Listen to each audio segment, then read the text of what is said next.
What's up? This is the first installment to My Reason for Rhyme. On this episode, I'm going to be explaining my new single, Sudden Impact Remix, and it's dropping April 22nd. I'm going to be giving you a background on the song and why I wrote it, and I'll give you a little breakdown of the lyrics. So let's go. The original Sudden Impact is done by Mark S. Reeves. He's a good friend and a music collaborator of mine. And it's about an interracial couple from Virginia in the 60s where they were barred from being married. They fought and brought it to the Supreme Court, and it was a case that decided national right of international marriage. So I think that's what Sudden Impact means to me. You know, they fought for what they believed in, they fought for their love, and it affected an entire nation. So that's what Sudden Impact means to me, really. And so the remix really goes further. It's just about my experience as a mixed American. I'm half Filipino, quarter Hispanic, and quarter English. I identify as a brown person of color. And I feel like race has always been a factor growing up. People like to label you, put you in a box. It gets even more awkward when they don't understand you. You know, they can't place you right away.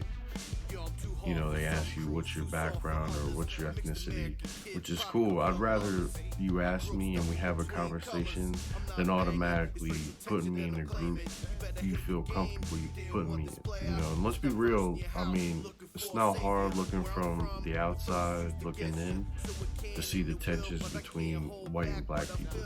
You know, it's not hard to see why either. You know, slavery, systemic racism, but, you know, for me, I've gotten it from both sides. You know, a black person call me white, says you're white, you know, or a white person call me the N-word, or call me an N-word lover, or the white variation of that racial slur. It all really comes down to being labeled. I think putting people in a category. And if you haven't seen the documentary Stand from the Beginning, you should check it out. Basically, it's how in America all people from Africa were labeled black. You know, not Nigerian, Ethiopian, Moroccan, etc., etc. You know, they were just black people. Then Europeans came over here, they were Irish, Polish, Italian, etc., etc., until they all just became white people. You know, that documentary kind of explains a little the grouping of people. But I think we should embrace our individuality, embrace where you come from. You know, be aware though that this is a shared world. Everybody's different. My nana always told me, she was like, if everyone was just like you, it'd be a boring world.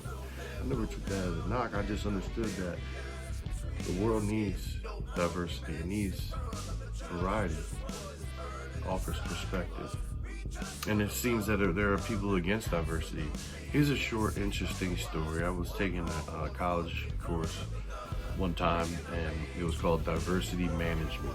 One of the first things we did in class was introduce ourselves, and the instructor asked us to say 3 things about ourselves. And for me, when I stood up and presented myself, one of those things was, I am hip hop.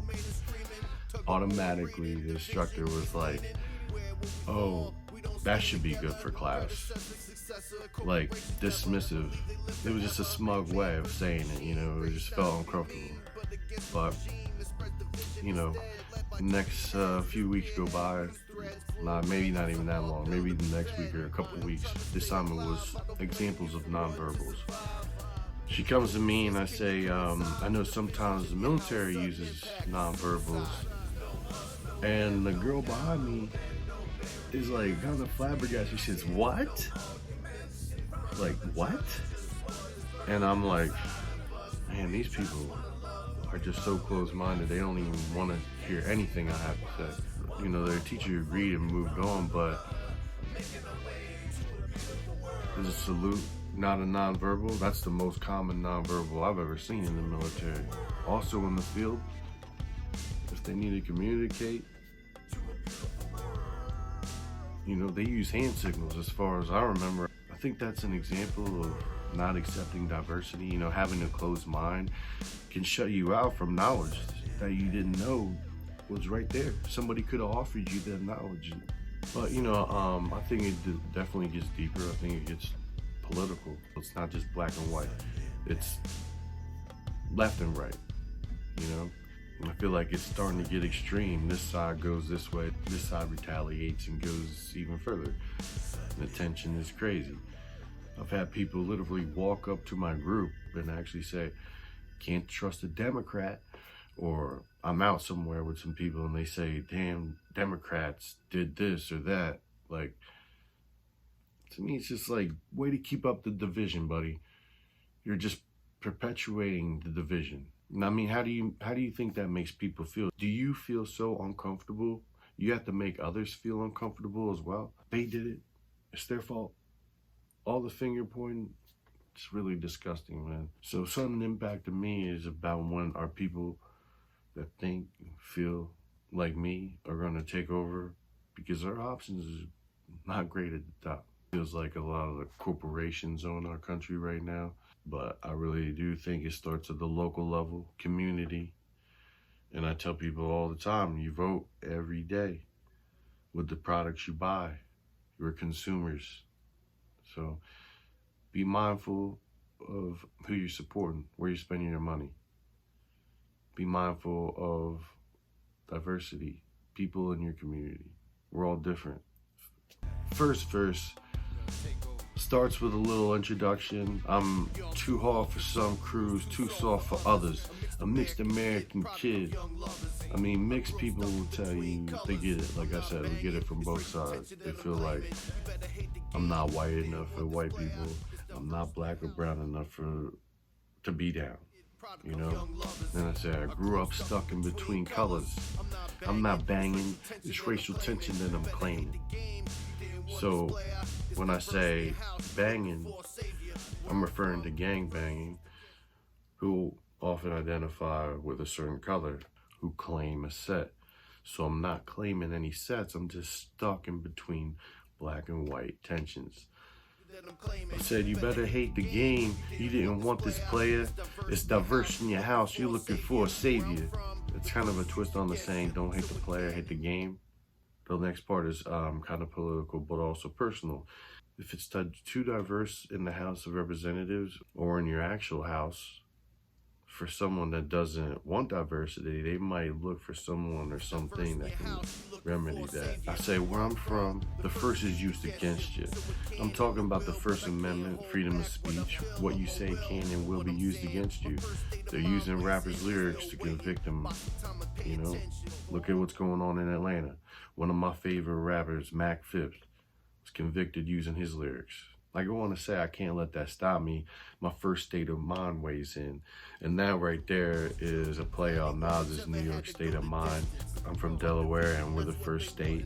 My last bars are, I'd stand with Fred Hampton, not LGBTQ, but Rainbow Coalition. Let's go. So Fred Hampton was a Black Panther, but he also was a co-founder of the Rainbow Coalition, which was an anti-racist, multicultural movement. And I'm not personally part of the LGBTQ community, but I know that the rainbow is a significant symbol for that community. The chorus is the same lyrics as the original. My second verse, I explain how I don't like being put in the box. I'm actually specifically thinking about surveys where they're asking your ethnicity for like employment. I don't know, I've always hated those, always declined to answer those. I'm down to have a conversation, but I'm not writing down 100 things for you on paper. I go on to say we're the same, we're really just one people. But you want to get specific for checks and balances, which is kind of a political term there. Then the checks and balances, the balances are stereotypes. Third verse, I start with a play on the phrase, term of endearment. I say, what happens when it's all gone? It's not moving along, it's just a long turn of endearment, term gone wrong. So you might be praying for a savior, right? But it might not be what you want. It might not be what it's all cracked up to be, Now you got this term, but it's wrong. I go on to say two-party system. The middleman is screaming, tug-of-war breeding, division, he's leaning. Where will we fall? We don't stand together. The two-party system divided us. Together we stand, divided we fall. I say man versus machine. Rage not to be mean, but against the regime. I hit Rage Against the Machine in those lines. They're one of my favorite bands and one of my big influences. And when I was writing this song, I thought of them. My last line, I say, can you coexist? Can you coincide? If division's in your house, sudden impact is suicide. I say this because it feels like sometimes if you have a difference of opinion than someone in your house or in your group, it could be like suicide because you could get shunned by them. So that's my explanation. Sudden Impact remix, April 22nd. I hope you enjoy. That's my first installment of My Reason for Rhyme. And I'll be back with more, explaining more lyrics and more songs. So stay tuned. Peace.